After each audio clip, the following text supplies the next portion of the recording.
વંદે માતરમ વિદ્યાર્થી મિત્રો, આપણે લાસ્ટ ટાઈમ કેટલાક અંગ્રેજી ગ્રામરની અંદર વર્બના પ્રકાર જોયા હતા, ક્રિયાપદના પ્રકાર.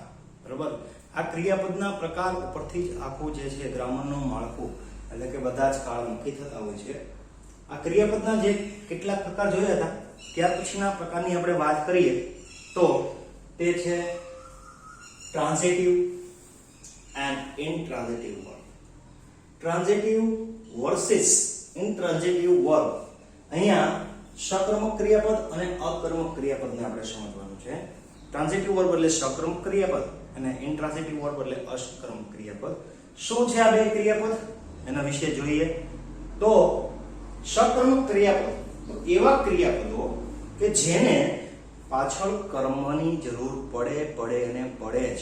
બરાબર, એ વાક્ય તમે કર્મ વગર બોલો તો એનો અર્થ સામેવાળી વ્યક્તિને મગજમાં સ્પષ્ટપણે થતો નથી. બરાબર, એટલે તમારે એ અર્થ સ્પષ્ટ કરવા પાછળ ક્રિયાપદ જોઈએ. હવે અહીંયા કેટલાક ક્રિયાપદો બતાવ્યા છે: kick, want, push, throw, show, etcetera. આ બધા જે છે એ સકર્મક ક્રિયાપદ છે. હવે એવા ક્રિયાપદો કે જેને અર્થપૂર્ણ બનાવવું હોય તો કર્મ મૂકો તોય ભલે ને ન મૂકો તો પણ ભલે, એ એનું કામ વ્યવસ્થિત રીતે જ કરશે, એટલે એમાં કોઈ ફરક પડવાનો નથી. તો એવા જે ક્રિયાપદ છે ને અકર્મક ક્રિયાપદ કહેવાય. બરાબર, કર્મ એટલે આપણે ખબર છે શું છે, તો હવે ક્રિયાપદ પછી તરત જ આવતો જે શબ્દ છે એ કહેવાશે કર્મ. બરાબર, એ હોય તો પણ ભલે અને ન હોય તો પણ ભલે. તો એના માટે ઇન્ટ્રાન્ઝિટિવ વર્બ આપણે ઉપયોગ કરીએ તો સીટ એટલે બેસવું, સ્લીપ સૂવું, ડાય મરવું, લાય જૂઠું બોલવું, એટસેટ્રા. બરાબર, તો આ બધા જ વાક્યો છે એમાં કર્મ નહીં હોય તો પણ ચાલશે. બરાબર, પણ કેટલાક ક્રિયાપદ એવા છે કે જે બે કેટેગરીની અંદર આવે. ઉદાહરણ તરીકે મૂવ અને પ્લે બે બતાવ્યા છે. વિદ્યાર્થી મિત્રો, આ ફક્ત તમારે આગળ જ્યારે સ્પર્ધાત્મક પરીક્ષાઓ આપો ત્યારે એ જ જગ્યાએ તમને ડિટેલમાં આની જરૂર પડશે.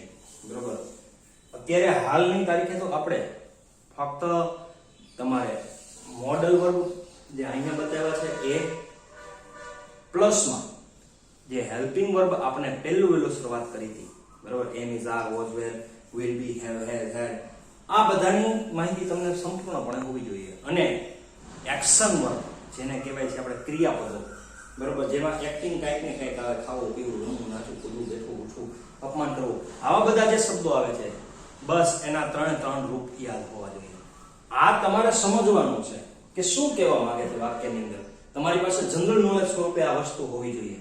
બરોબર, આ વસ્તુ અમુક જે ટોપિક છે એ પરીક્ષામાં પૂછાશે નહીં. બરોબર, એ હું તમને જે વિડીયો છે એના એન્ડિંગ ઉપર આખું સમજાવીશ કે કયા વિડીયો નહીં પૂછાય. એટલે તમે ટોપિક તો લખવાનો છો. બરોબર, ટોપિક તમારે લખવાનો જ રહેશે, પરંતુ ત્યાં તમારે જે ટોપિક બાજુ શરૂ થાય છે ત્યાં બાજુમાં શું કરવાની રહેશે? ચોપડી. પણ એ લાસ્ટમાં હું કહીશ. બરોબર, અથવા તો તમને પીડીએફ ફાઇલની અંદર જ હું તમને કરીને આપીશ. બરોબર, કે આ વસ્તુ તમારે કરવાની નથી. બરોબર, તો અહીંયા આઈ કિક્ડ, મેં કિક મારી. કોને મારી? બોલવું જ પડે. આઈ કિક્ડ, મેં કિક મારી. કોને મારી? હું ખાલી એટલું બોલું આઈ કિક મારી તો સામેવાળો વ્યક્તિ થાય કોને મારી હશે. બરોબર, તો આમાં જોઈએ તો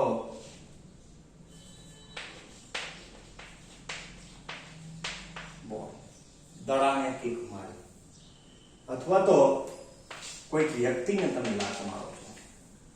આઈ કિક્ડ હિમ, મેં તેને લાત મારી. બરાબર, તો આ રીતે વાક્યમાં તમારી પાસે કર્મ હોવું જરૂરી છે. બરાબર, કર્મ ન હોય તો વાક્ય જોઈએ.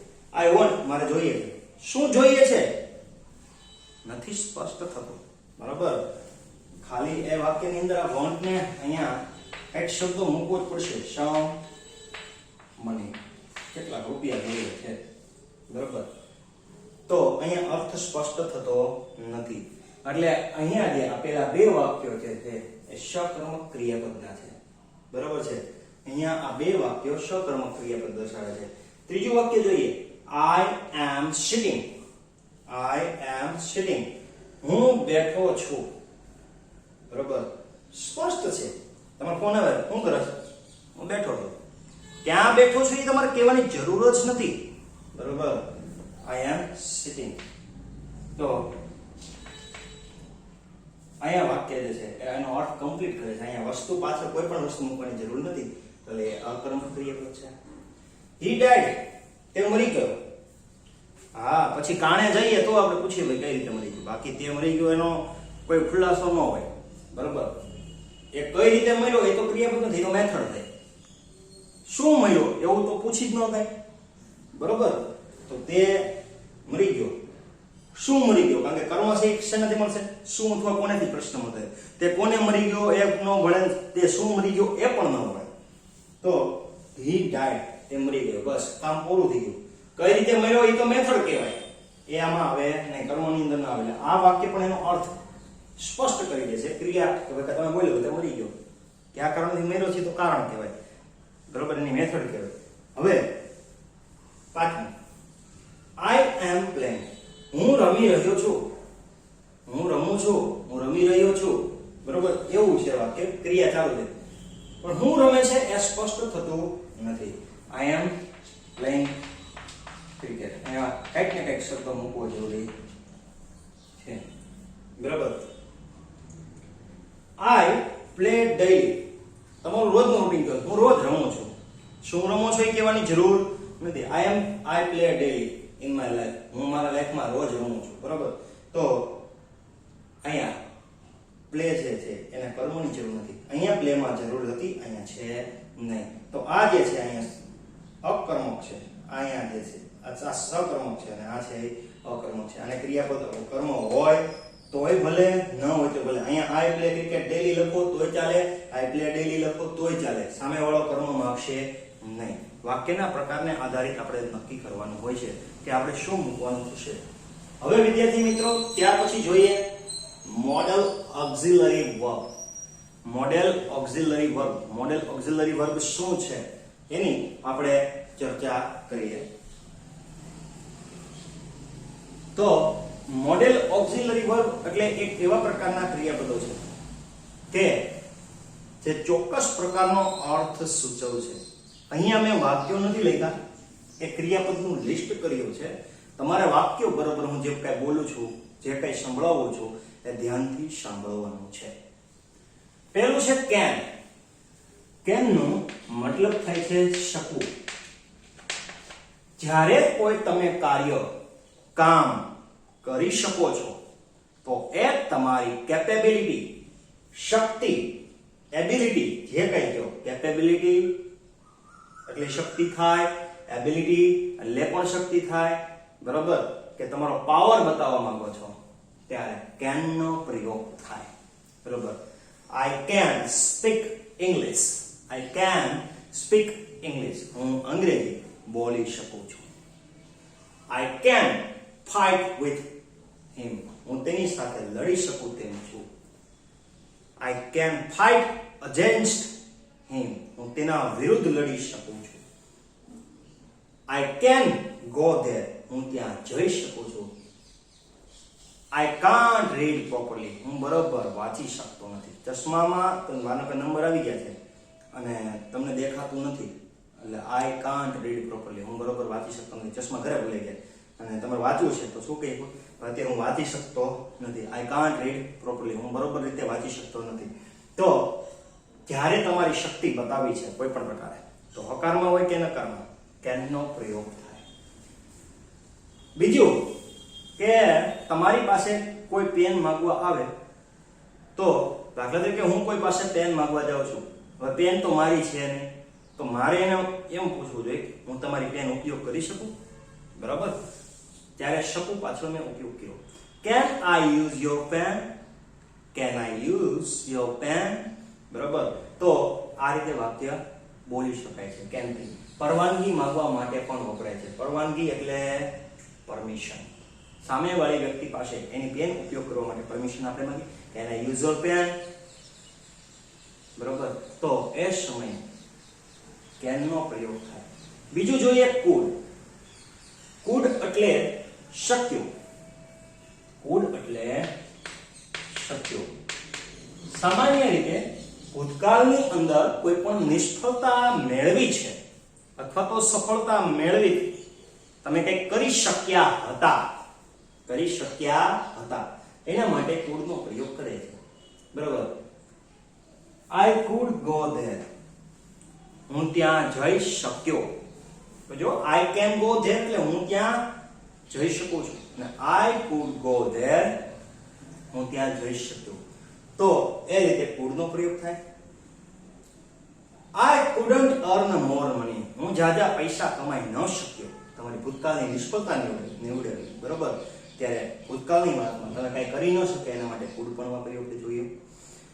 તો એ પણ એક પ્રકારની એબિલિટી બતાવે છે પાસ્ટમાં.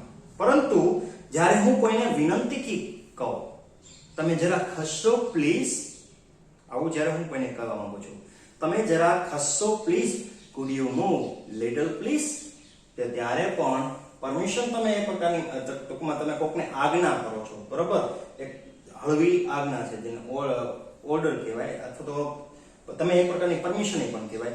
ભાઈ તમે જરા ખસશો પ્લીઝ, તમે સામેવાળા વ્યક્તિને કહેવા માંગો છો અને વિનંતીથી કહીએ છીએ. પરમિશન તો ન કહેવાય, પણ આપણે જે કહીએ કે સામેવાળાને ઓર્ડર મારીએ છીએ, પણ એ હળવો ઓર્ડર કહેવાય, વિનંતીથી ઓર્ડર મારેલો, બરોબર, ટૂંકમાં વિનંતી કહેવાય એને, બરોબર. could you move little please, તમે જરા ખસશો please. could you move, could you speak little loudly, તમે જરા જોરથી બોલશો પ્લીઝ. તો આની અંદર could નો પ્રયોગ થાય જ્યારે વિનંતી સામેવાળા વ્યક્તિને કરવો હોય, પાછળ પ્લીઝ નો પ્રયોગ કરવાનો હોય ત્યારે. ત્યાર પછી છે મે. મે એટલે સામાન્ય રીતે એનો અર્થ થાય છે કદાચ. પણ આપણે વિદ્યાર્થી મિત્રો મે નો ઉપયોગ તમે કરો છો, પણ તમને ખ્યાલ હોય, મે કમ ઇન સર, હું અંદર આવી શકું સર. તમે તમારાથી મોટી વ્યક્તિ પાસે જ્યારે પરમિશન કોઈ પણ પ્રકારની માંગતા હોય ત્યારે સામાન્ય રીતે કેન ને બદલે મે ને ઉપયોગ કરવું વધારે ફોર્મલ એટલે શ્રેષ્ઠ મનાય છે. Can I come in sir આવું બોલશો તો એ વાક્ય સાચું છે, અને મે આઈ કમ ઇન સર એવું બોલશો તો પણ વાક્ય સાચું છે. પણ વિદ્યાર્થી મિત્રો મે છે એ વધારે ફોર્મલ છે. સ્ટાન્ડર્ડ ઇંગ્લિશની અંદર મે નો પ્રયોગ કરવામાં આવે. તમે કેન નો પ્રયોગ કરો તો કોઈ ના પાડે નહીં, અને આથી પરીક્ષાની અંદર પણ મે ને પ્રાયોરિટી, જ્યારે બીજાની પાસે આપણે ઉપરી અધિકારી વ્યક્તિ પાસે કોઈ કાર્ય કરવા માટે પરવાનગી માંગવાની હોય, બરોબર, તો એમાં આપણે મે નો પ્રયોગ કરીએ છીએ. મે કમ ઇન સર. તો આમાં તો કઈ કદાચ ના આવ્યું, તો હવે કદાચ વાળું વાક્ય આપણે કહીએ મેબી, બની શકે, કદાચ બની શકે. આપણે જ્યારે કહેતા હોય ત્યારે એનો અર્થ કહીએ it's May rain, it may રેન, કદાચ વરસાદ આવી શકે, બરોબર.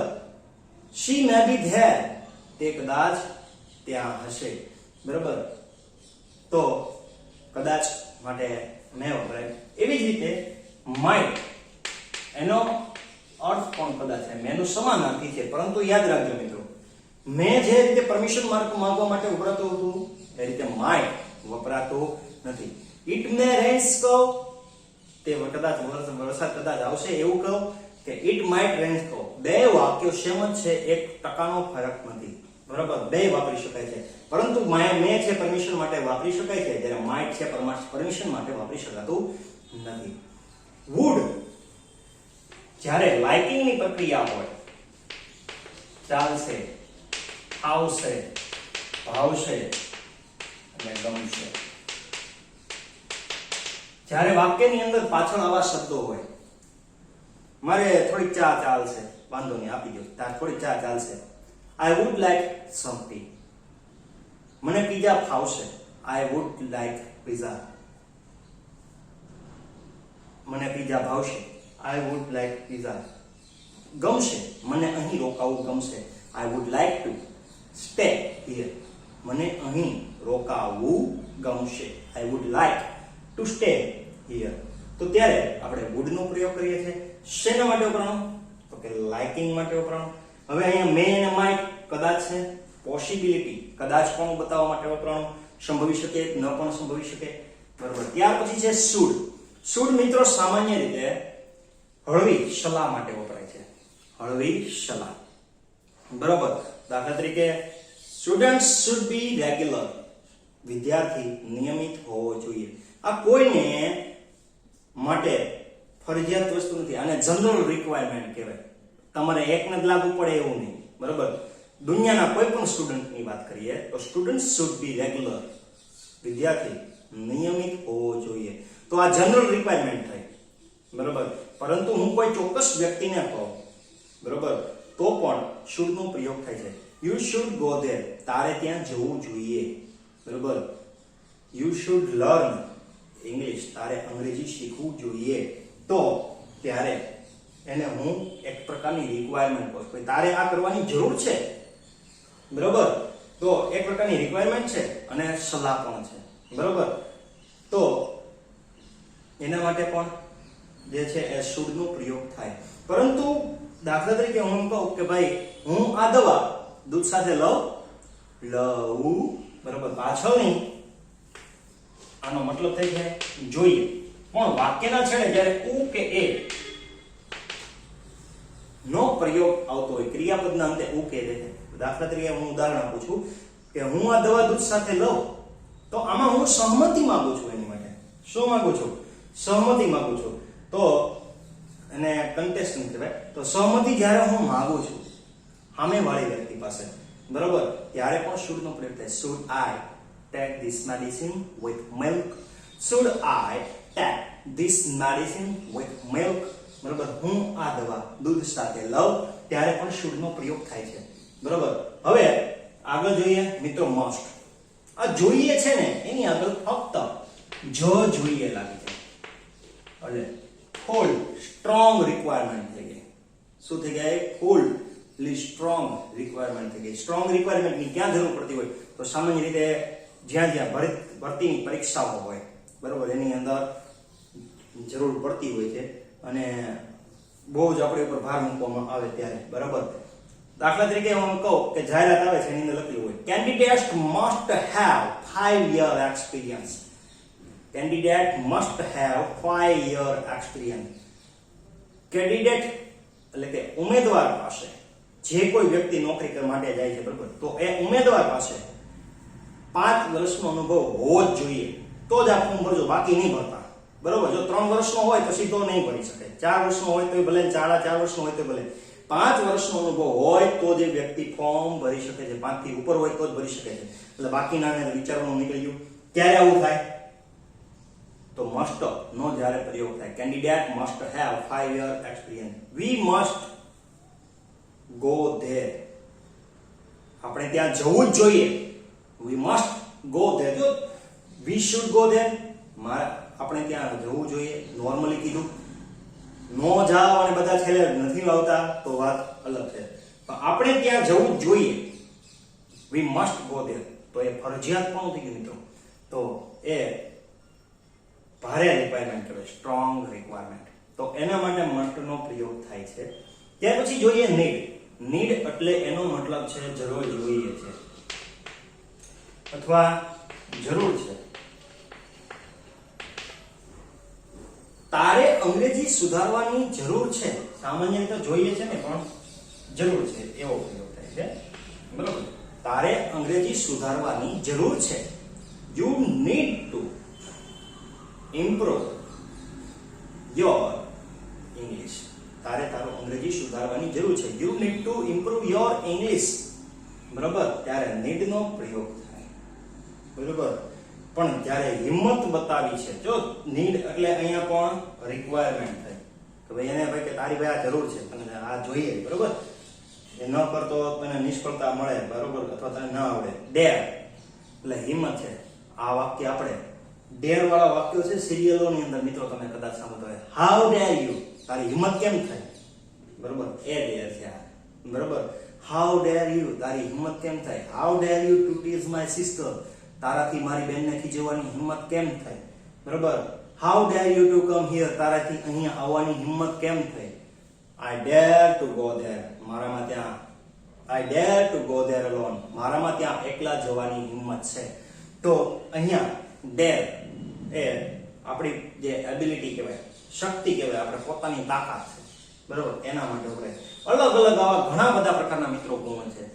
આ બધા જે છે એ ચોક્કસ પ્રકારના ગુણ સૂચવે છે, જેને મોડેલ ઓક્ઝિલરી વર્બ કહેવાય. બરાબર, ચોક્કસ પ્રકારના જે છે ચોક્કસ ઉપયોગ માટે છે, ચોક્કસ પ્રકારના ચોક્કસ ઉપયોગ માટે છે, તો એના માટે ડેર વપરાય. આવું જ મિત્રો હજી એક 8 નંબરનું, દાખલા તરીકે યુઝડ ટુ.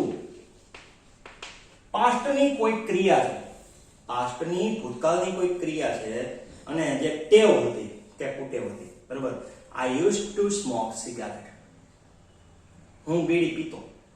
બરાબર, આવું હું કહું તો મારી ભૂતકાળની ટેવ છે, મને દિનચર્યા હતી ભૂતકાળની, અત્યારે નથી પીતો. પણ આઈ યુઝડ ટુ સ્મોક, મારી વાત નથી કરતો. હા, આઈ યુઝડ ટુ સ્મોક, હું સિગારેટ પીતો. આવું જ્યારે મારે કેવું છે તો એ ના માટે હું યુઝડ ટુ નો પ્રયોગ કરું છું. દાખલા તરીકે ઇન્વેસ્ટિગેશનની અંદર સીઆઈડી વાળા આવે અને કોઈ એક વર્ણન કરે છે ઓફિસનો મેમ્બર કે અહીંયા કોઈ મર્ડર થઈ ગયું છે અને એમ કહે કે અહીંયા એક વસ્તુ પડી હતી. દાખલા તરીકે અહીંયા ટેબલ ઉપર એક ગ્લાસ પડ્યો રહેતો. બરોબર, એ સીઆઈડી વાળાને એક વ્યક્તિ જે છે ઓફિસનો માણસ એ કહેતો કે અહીંયા સાઈડના મેનેજર અહીંયા ટેબલ ઉપર એક ગ્લાસ પડ્યો હતો. તો એ આખું આખી કેમ બોલશે, અહીંયા એક ગ્લાસ પડ્યો રહેતો. બરોબર, તો એ ભૂતકાળની સ્થિતિ સૂચવે છે. There used to be a glass on table. There used to be a glass on table. અહીંયા ટેબલ ઉપર એક ગ્લાસ પડ્યો હતો. There used to be a glass on table. બરોબર, આ રીતે આખું વાક્ય એ બોલશે. તો ભૂતકાળની પરિસ્થિતિને સૂચવવા માટે used to નો પ્રયોગ થાય છે. તો વિદ્યાર્થી મિત્રો, અહીંયા આ સિવાયના પણ કેટલાક હજી ઘણા જે છે ઓક્ઝિલરી વર્બ છે. અહીંયા આપણે મુખ્ય વર્બની વાત કરી બધા. બરાબર, હવે આ બધા જે છે એ ચોક્કસ પ્રકારનો ભાવ સૂચવે છે. એ જોયું આપણે. પોસિબિલિટી એટલે કદાચપણું, એબિલિટી એટલે આપણે અંદરની શક્તિ, પરમિશન એટલે પરવાનગી માંગવા માટે વાપરો છો, લાઇકિંગ તમને કોઈ વસ્તુ પસંદ છે, ચાલશે, ફાવશે, ભાવશે, ગમશે એના માટે, રિક્વાયરમેન્ટ કંઈક જરૂરિયાત છે. બરોબર, અને સ્ટ્રોંગ રિક્વાયરમેન્ટ ખૂબ જ જરૂરિયાત છે. બરોબર, તો એના માટે જે છે એ આવા ચોક્કસ પ્રકારના મોડલ અથવા તો ઓક્ઝિલરી હેલ્પિંગ વર્બ વપરાય છે. આવા હજી પણ કેટલાક મોડલ વર્બ છે, એનો ઉપયોગ ચોક્કસ રીતે થતો હોય છે. પરંતુ મિત્રો, આ વસ્તુ આપણે ખાલી અહીંયા તમને ઓવરવ્યૂ આપવા માટે છે, ક્રિયાપદનો ઓવરવ્યૂ માટે. આનું ઇન ડિટેલ ચેપ્ટર આપણે પછીના ચેપ્ટરોની અંદર શીખીશું. બરોબર છે. હવે આપણે અત્યારે જે ઘડીએ છીએ એ પાયો છે, તેનાથી તમે વધારે પરિચિત થાઓ. તો અત્યારે જે છે અને પછીના ટોપિક ઉપર આપણે પછી જઈશું. તો આ ટોપિક મિત્રો આજે છે આપણો આટલો રહેશે. બરોબર, હવે પછીના આપણે નેક્સ્ટ ટોપિક ઉપર નેક્સ્ટ ટાઈમ આપણે મળીશું. બરોબર, અને ત્યારે બીજા અન્ય ક્રિયાપદો વિશે આપણે જાણીશું.